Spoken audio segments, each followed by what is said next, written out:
చేస్తున్నాం. గ్యాస్ సిలిండర్లు 1 డేలో డెలివరీ అయినాయి. దేవుడికి మహిమ కలుగు. మేము పొద్దున బుక్ చేసినాం, రేపు పొద్దున లోపల వచ్చేసినాం. దేవుడికి మహిమ కలుగును కాదు.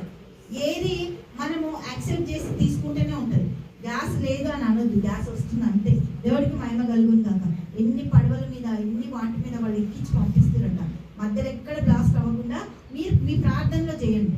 ఏం కాదు, ఎవరికి గ్యాస్ కొరత ఉండదు, ఎవరికి పెట్రోల్ కొరత ఉండదు. దేవుడికి మహిమ కలుగును కాక. ఇక్కడ మోషే కూడా అదే చేసిండట, పోయి చూసేసి రండి అని చెప్పిండట. చూసి రమ్మన్నప్పుడు వాళ్ళు ఏం చేసిరంట, దేవుడికి మహిమ కలుగును కాక. హల్లెలూయా. వాళ్ళు ఒక మంచి ద్రాక్ష గెలని, మంచి అనారకాయలను అన్నిటిని పట్టుకొని వచ్చిందంట. పట్టుకొని వచ్చి మోషేకి ఒక మంచి వార్త చెప్పాలి కదా. 2, 3 కాదు, 12 మంది. అందుకే 144 సెక్షన్ పెడతారు. ఎక్కువ కూడొద్దు. కూడిందనుకో లేని తలంపులు వస్తాయి. 2 కంటే 3 మాట్లాడుకుంటారనుకో అక్కడ ఇంకా వ్యతిరేకత స్టార్ట్ అయిపోతాయి. అందుకే కూడొద్దు. కూడిన మనుషులు డిస్కషన్కి అంటే అది చాలా తప్పు. దేవుడికి మహిమ కలుగును కాక. పని లేక కూర్చొని ముచ్చట్లు వేస్తారు. ముచ్చట ఎంత మోసమైందంటే చాలా మోసమైంది.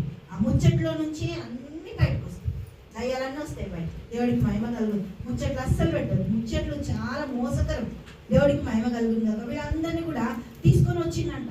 తీసుకొని రమ్మంటే ఏమేమి తెచ్చిండ్రు అక్కడ మనం 23వ వచనం చూస్తే, వారు ఎక్షోలు లోయలోనికి వచ్చి అక్కడ ఒక గెలగల ద్రాక్ష చెట్టు యొక్క కొమ్మ కోసి దండతో 2 మోసిరి. మరియు వారు కొన్ని దానిమ్మ పండ్లను, కొన్ని అంజూరపు పండ్లను తెచ్చింది.